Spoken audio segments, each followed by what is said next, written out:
नमस्कार, जनतंत्र टीवी देख रहा मेरे साथ मैं हूं शंकर दत्त पंत। खबरों की शुरुआत करते हैं। पंजाब के मुख्यमंत्री कैप्टन अमरिंदर सिंह ने गांवों को प्रोत्साहित करने के लिए राज्य सरकार के कोरोना मुक्त पिंड अभियान के तहत 100% टीकाकरण लक्ष्य हासिल करने वाले हर गांव को 10 लाख रुपए के विशेष विकास अनुदान की घोषणा की है। मुख्यमंत्री ने राज्य भर के सरपंचों और पंचों से कोविड के खिलाफ लड़ाई में अपने गांव का नेतृत्व करने की अपील करते हुए लोगों से आग्रह किया है कि वो हल्के लक्षणों के मामले में भी लोगों को टेस्ट कराने के लिए प्रेरित करें और खुद भी टीका लगवाएं।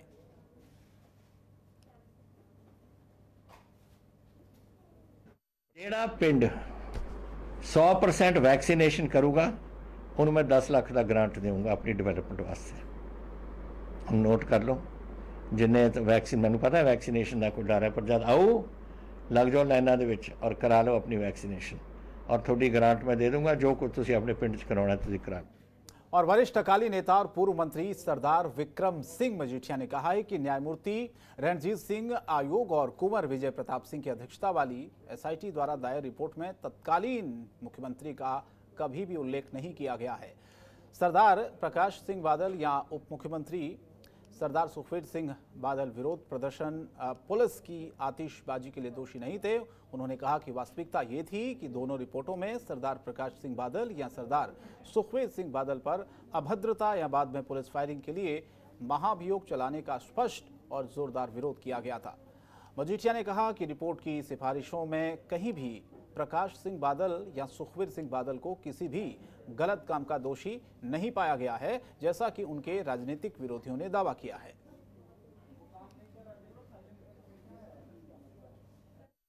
तेजी नाल कोरोना दी मार च साडे पंजाबी वीर भैन भरा आ रहे हैं। उस मसले नूं लैके जो वड्डियां मुश्किलातां पहला तो यह शहरों तक सीमित सी, हुण पिंडां दी आबादी जिहड़ी बहु गिनती च है 65% पिंडां च जिहड़े लोग रहिंदे आ उन्हां नूं बहुत वड्डियां मुश्किलातां चुनौतियां दा सामना करना पै रहा। हालात यह है कि रूरल मैडिकल हैल्थ सिस्टम जदों शहरां च कलैप्स है तो पिंडां च तां किस हद तक कलैप्स है ये तुसीं मेरे तो बेहतर जाणदे। जिवें सरकार ICU च है, पता नहीं कदों डिग जावे, उस तरह हालात हैल्थ इंफ्रास्ट्रक्चर दे रूरल एरिया च अर्बन एरिया च हो जाए। और आगे बढ़ते हरियाणा विधानसभा के स्पीकर ज्ञानचंद गुप्ता ने प्रदेश सरकार से प्राइवेट अस्पतालों में कोरोना वायरस मरीजों से वसूली जा रहे बिलों की ऑडिट की मांग की है। साथ ही जिला स्तर पर एक कमेटी बनाई जाए, इसकी भी मांग की गई है जो इस तरह के मामलों की जांच करेगी। इसके अलावा इस मामले को लेकर मुख्यमंत्री को एक पत्र भी लिखने जा रहे हैं जिसमें प्राइवेट अस्पताल मरीजों या फिर सरकारी कर्मचारियों से अनाप शनाप पैसा वसूल रहे हैं। इससे सरकारी खजाने को भी चपत लग रही है। इन सभी मामलों को लेकर सीएम को अवगत कराया जाएगा। इसके साथ ही उन्होंने ये भी बताया है कि पंचकुला जिले में उनके पास एक प्राइवेट अस्पताल पारस के खिलाफ निर्धारित रेट से ज्यादा वसूली की 3 शिकायतें मिली थी, जिसकी जांच करने पर वो सही पाए गए। एक बिल में अस्पताल प्रशासन ने करीब 7,60,000 का बिल बनाया हुआ था, लेकिन जब इस मामले में गठित कमेटी ने जांच की तो अस्पताल ने बिल घटाकर 2,90,000 कर दिया।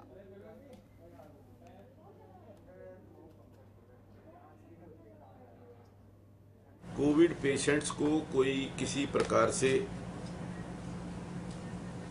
उनको शोषित ना कर सके,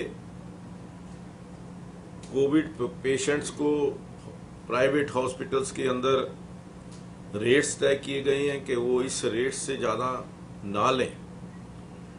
इस प्रकार की गाइडलाइंस जो है वो सरकार ने जारी की हैं, चाहे वो नॉन NABH अक्रेडिट जो हॉस्पिटल्स हैं और JCPN-ABH जो accredit including entry level NABH hospitals हैं। अलग अलग रेट तय किए गए हैं। मॉडरेट सिकनेस आइसोलेशन बेड्स जो NABH अक्रेडिट हॉस्पिटल्स हैं उनमें 8,000 रुपया, severe sickness ICU without ventilator 13,000 रुपया, very severe sickness ICU with ventilator care 15,000 रुपया। तो इस प्रकार से और जो NABH के रेट हैं वो आइसोलेशन बेड्स के लिए 10,000 रुपये, ICU विदाउट वेंटिलेटर 15,000 रुपये और ICU विद वेंटिलेटर केयर 18,000 रुपये। और हरियाणा के गृह मंत्री अनिल विज के नाम से फर्जी ट्वीट करने वाले आरोपी बुरी तरह से फंस गए हैं। पुलिस ने अंबाला के टुंडला निवासी प्रहलाद और जगधारी के रोहित को इस पूरे मामले में गिरफ्तार किया है, जिन्हें पंचकुला कोर्ट में पेश किया गया, जहां से उन्हें 1 दिन के पुलिस रिमांड पर भेज दिया गया है। आपको बता दें, गृह मंत्री अनिल विज के नाम से एक फर्जी ट्वीट वायरल किया गया था, जिसमें 20 मई तक लॉकडाउन बढ़ाने की बात लिखी गई थी और इस मामले में दोनों आरोपी शामिल बताए जा रहे हैं। हालांकि 7 मई को एक फर्जी ट्वीट वायरल होते ही मंत्री अनिल विज ने DGP हरियाणा को कार्रवाई के लिए आदेश दिए थे, जिसके बाद पुलिस ने 2 आरोपियों को इस पूरे मामले पर गिरफ्तार किया है और अब उनसे रिमांड के दौरान पूछताछ की जाएगी कि आखिर उन्होंने ऐसा क्यों किया। का मामला ये है कि इन्होंने अनिल विज का एक ट्वीट को थोड़ा चेंज करके कि लॉकडाउन बंद नहीं होगा, लॉकडाउन खुलेगा, उसको एडिट किया और एडिट करने के बाद उसको सर्कुलेट कर दिया as per the prosecution version in the FIR।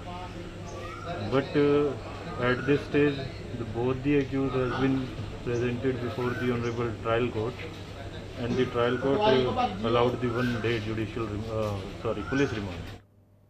Haryana सरकार ने प्रदेश में ब्लैक फंगस पर नियंत्रण को लेकर सभी तैयारियां पूरी कर ली है। सरकार ने प्रदेश की सभी मेडिकल कॉलेजों को 20-20 बेड का एक वार्ड बना दिया है, जहां पर इन मरीजों का इलाज किया जाना है। हरियाणा के गृह मंत्री अनिल विज ने बताया कि प्रदेश के सभी चिकित्सा अधिकारियों को निर्देश भी दिए गए हैं कि अगर उनके पास कोई भी ब्लैक फंगस का मरीज इलाज के लिए आता है तो उसे तुरंत पास के मेडिकल कॉलेज में रेफर किया जाए। मेडिकल कॉलेज से ब्लैक फंगस के इलाज के लिए तमाम सुविधाएं और विशेषज्ञ डॉक्टर मौजूद हैं। उन्होंने ये भी बताया है कि अब तक 115 मामले सामने आए हैं। हरियाणा के प्राइवेट अस्पतालों में कोरोना मरीजों से निर्धारित शुल्क से ज्यादा वसूली करने पर कार्रवाई के आदेश भी दिए गए हैं। सभी मेडिकल कॉलेजेस में 20-20 बेड के वार्ड तैयार कर दिए गए और सभी अस्पतालों को कहा गया है, सिविल अस्पतालों को, कि अगर उनके पास कोई ब्लैक फंगस का केस आए तो ये बेहतर है कि उसको वो मेडिकल कॉलेज में रेफर कर दें, क्योंकि वहाँ पर सारी सुविधाएं प्रदान की जा रही हैं। वहाँ पर सारे स्पेशलिस्ट डॉक्टर्स हैं जो ब्लैक फंगस को ट्रीट करने के लिए जिनकी आवश्यकता होती है।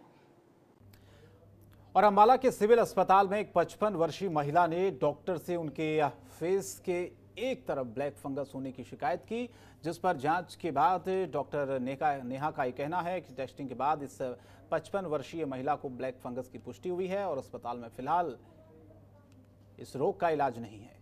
बताया जा रहा है कि ब्लैक फंगस के लिए बने इंजेक्शन के लिए हरियाणा सरकार ने एक साइट बना रखी है और जल्द ही इस रोग के इलाज के लिए इस महिला को मेडिकल कॉलेज या कल्पना चावला मेडिकल कॉलेज समेत चंडीगढ़ इलाज के लिए रेफर किया जाएगा, क्योंकि वहां इसका सही इलाज हो पाए।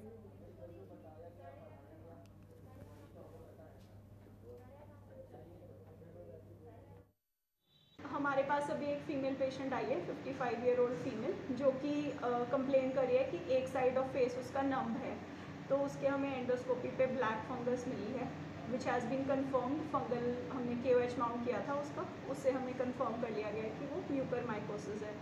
तो उस केस में हमें मेन ट्रीटमेंट इसमें होता है, डिब्राइडमेंट होती है और एम्फोटेरिसिन B के इंजेक्शन लगते हैं। एम्फोटेरिसिन B के इंजेक्शन के लिए हरियाणा सरकार ने एक साइट भी बनाई है जिससे हम एम्फोटेरिसिन B प्रोक्योर कर सकते हैं। और धर्मनगरी कुरुक्षेत्र में भी कांग्रेसियों ने जमकर बवाल काटा। ये प्रदर्शन हिसार में किसानों पर हरियाणा पुलिस की बर्बरता पूर्वक कार्रवाई का विरोध किया गया था। साथ ही कांग्रेसियों ने जिला प्रशासन को राज्यपाल के नाम एक ज्ञापन दिया। आपको बता दें कि कांग्रेस नेता अशोक अरोड़ा व लाडवा विधायक मेवा सिंह की अगुवाई में दिए ज्ञापन में मुख्यमंत्री के खिलाफ कार्रवाई की मांग की गई है। कांग्रेसी नेता अशोक अरोड़ा ने आरोप लगाया है कि अपनी नाकामी छिपाने के लिए किसानों पर दोष डाला जा रहा है। पूरा देश कोरोना महामारी का शिकार हुआ। कोरोना को रोकने में देश और प्रदेश की सरकार विफल रही। ऑक्सीजन की कमी से लोग मरे, दवाई की कमी से लोग मरे, बेड ना मिलने की वजह से लोग मरे, और अपनी नाकामी छुपाने के लिए किसानों के ऊपर इस प्रकार का दोष था। ये इनकी आदत है। जब पिछली बार कोरोना आया था तो जमाती के ऊपर डाल दिया था, अब क्या है तो किसानों के ऊपर डाल दिया। और किस प्रकार कोरोना महामारी के चलते हिसार के अंदर मुख्यमंत्री जी एक अस्थायी हॉस्पिटल का उद्घाटन कर रहे हैं। कुछ जरूरी नहीं था। जब कोरोना नहीं थी, जब किसानों का आंदोलन भी नहीं था, तब तो मुख्यमंत्री के पास समय नहीं था, सारे उद्घाटन चंडीगढ़ में बैठ के करता था। आगे हरियाणा में हरियाणा ग्रामीण सड़क और आधारभूत विकास एजेंसी की छोटी कार्यकारी समिति की बैठक हुई है और ये बैठक उप मुख्यमंत्री दुष्यंत चौटाला की अध्यक्षता में की। इस बैठक में हरियाणा के लोक निर्माण विभाग के अतिरिक्त प्रमुख सचिव और हरियाणा ग्रामीण सड़क एवं आधारभूत विकास एजेंसी के उपाध्यक्ष आलोक निगम, उप मुख्यमंत्री के ओएसडी कमलेश भादु के अलावा बाकी अधिकारी भी मौजूद थे। बता दें कि इसी दौरान डिप्टी सीएम ने बताया कि हरियाणा राज्य ने केंद्र सरकार की प्रधानमंत्री ग्रामीण सड़क योजना के फेज 1 के अंतर्गत 426 सड़कों और फेज 2 के अंतर्गत 88 सड़क और 18 पुलों का निर्माण पहले ही पूरा कर लिया है। बैठक में जानकारी दी गई कि प्रधानमंत्री ग्रामीण सड़क योजना के फेज 3 के बैच 2 के अंतर्गत 120 सड़कों को मंजूरी दी गई है, जिन पर कुल 549.51 करोड़ रुपए खर्च होंगे और इसके साथ इन सड़कों की कुल लंबाई 1216.95 किलोमीटर रहेगी।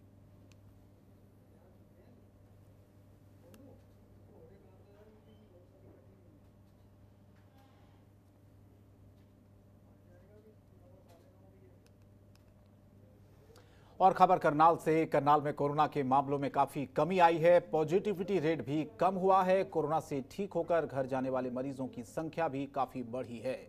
लेकिन कोरोना के साथ साथ अब ब्लैक फंगस हरियाणा में दस्तक दे रहा है। हरियाणा में 2 ब्लैक फंगस के मामले सामने आए थे, जिनका इलाज करनाल के कल्पना चावला मेडिकल हॉस्पिटल में चल रहा था।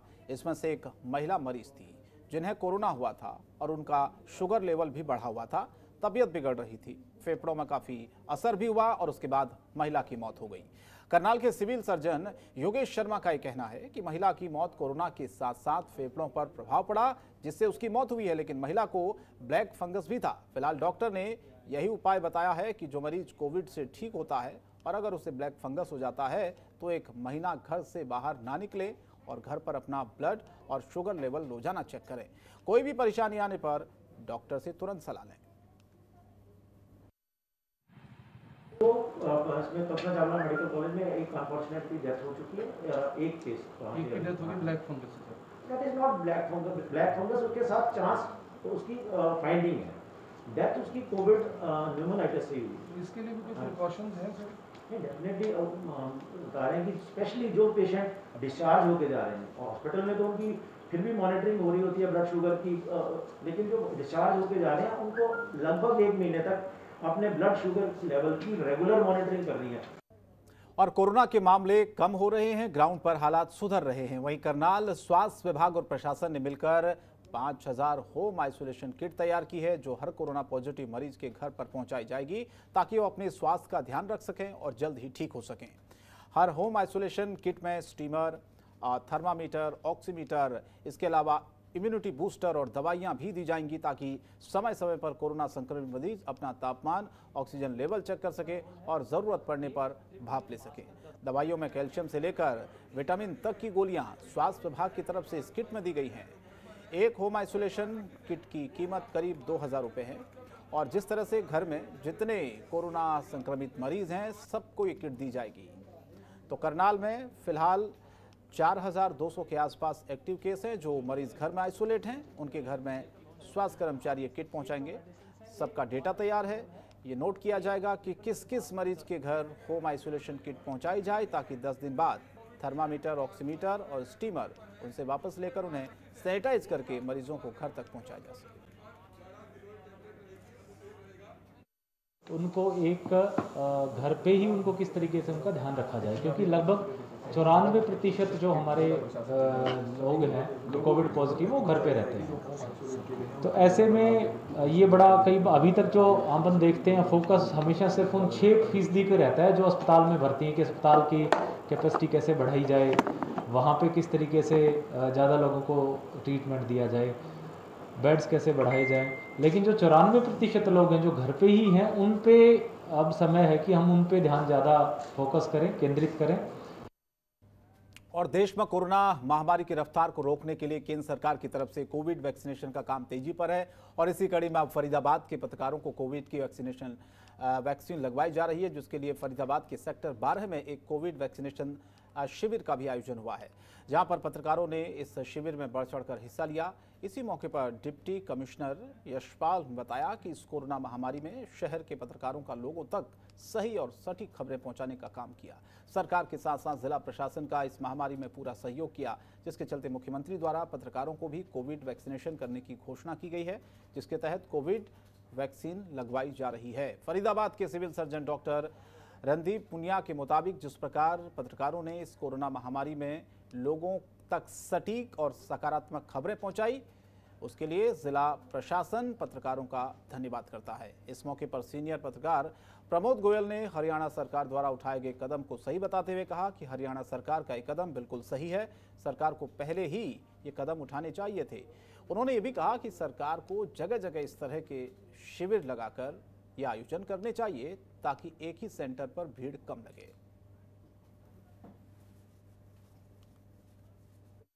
मैं सभी लोगों का धन्यवाद करता हूं। सबसे पहले तो उन्होंने कोविड के समय के अंदर लोगों तक ज़रूरी सूचनाएं बहुत तेज़ गति से पहुंचाई हैं और सूचनाएं समय पर पहुंचाने से लोगों को बहुत सारा फ़ायदा हुआ है। सरकार को आप लोगों ने सपोर्ट किया, जिला प्रशासन को आपने सपोर्ट किया है। दोबारा से हरियाणा सरकार द्वारा ये उठाया गया बहुत ही अच्छा जो है कदम है कि पत्रकारों के लिए अलग से एक वैक्सीनेशन का प्रोग्राम किया गया है। बल्कि सरकार को ये चाहिए कि समाज के जो प्रबुद्ध जितने वर्ग हैं सबके लिए अलग अलग ऐसे ही वैक्सीनेशन प्रोग्राम चलाए ताकि कहीं भी एक जगह भीड़ बहुत ज़्यादा इकट्ठा ना हो सके। साहब इस कैंप को लगाया गया, इसमें किस किस एज की कैटेगरी के पत्रकारों को ध्यान रखा गया? देखिए, माननीय उपायुक्त महोदय के निर्देशानुसार आज हमने सभी मीडिया कर्मियों के लिए यहाँ सेक्टर 12 खेल परिसर में टीकाकरण का अभियान चलाया है। और जैसा कि उपायुक्त महोदय ने बताया है कि आप लोगों ने भी फ्रंटलाइन वर्कर की तरह फील्ड में रह करके और कोरोना के बीच में रह करके और लोगों को सही समय पर सटीक जानकारी। और अंबाला में खाद्य आपूर्ति विभाग की बड़ी कार्रवाई देखने को मिल रही है, जिसके तहत खाद्य आपूर्ति विभाग और पुलिस प्रशासन ने मिलकर अंबाला के करीब सभी ढाबों पर औचक निरीक्षण किया। वहां पर पानी और कोल्ड ड्रिंक के सैंपल लिए गए। दरअसल विभाग को बीते काफी समय से ढाबों को लेकर शिकायतें मिल रही थी, जिसके बाद विभाग की टीम मैदान में उतरी और शहर के लगभग सभी ढाबों पर दस्तक दी। यहाँ के ढाबों पर जाकर एक एक कर पानी, कोल्ड ड्रिंक्स और सॉफ्ट ड्रिंक के सैंपल लिए गए। हालांकि जांच के दौरान विभाग को ये सामान सही पाया गया और इसकी एक्सपायरी डेट भी बाकी थी। पुलिस अधिकारियों की माने तो जो शिकायतें लगातार मिल रही थी उस पर अमल करते हुए ये कार्रवाई की गई है। उन्होंने ये भी कहा कि हमारा मकसद जनता को सुरक्षित रखना है, इसीलिए समय समय पर शिकायतें जब मिलती है उसी आधार पर ये कार्रवाई भी होती है।